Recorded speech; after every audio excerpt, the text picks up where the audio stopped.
Gibida sa lokal nga kagamhanan sa Pagadian City ang ilang labing-unang aerial show pinaagi sa pagpalupad og halos gatos ka mga drone nga gidugan sab sa pagpasiga sa Giant Christmas Tree ato sa Paskuhan Festival 2025 sa syudad.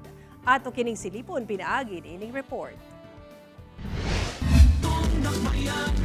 Snowman, snowflakes, Christmas ball ug Santa hat. Kini ang giporma nga mga Christmas symbol sa labing-unang aerial show. Pinagi sa pagpalupad og halos gatusan ka mga drone atol sa pagsaulog sa Paskuhan Festival 2025 sa Plaza Luz, Pagadian City, Zamboanga del Sur adlawng Biyernes. Dungan sab niini ang pagpasiga sa higante nga Christmas tree nga 88 feet ang gitas-on.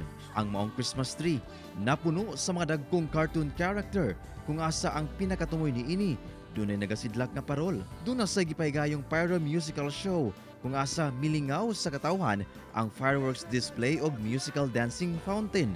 Ang maong makahinganghang show wala gipalampas sa mga bisita. Ay, grabe ka bibo, ka enjoy, dili ka bariyan. Kung inani man ta kadadlaw gol, syempre atong kasing-kasing lahi sa mas malipayon ta kay tungod inani kadagan ng mga tao, makita mahalubilo, maila-ila. Fireworks display karon. So malipayon sila. Samtang nakakuha sab og atensyon sa mga mananaway ang mabulokong dekorasyon sa Pasko sa sulod sa mong plaza.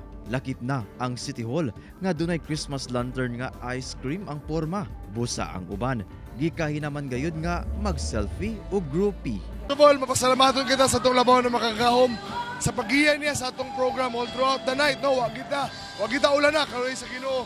And successful kaya nga itong mga drone show, itong mga fireworks display, dancing fountain display. Successful kayo, yung grabe kadaghan ng tao. Efren Mamak, One Mindanao.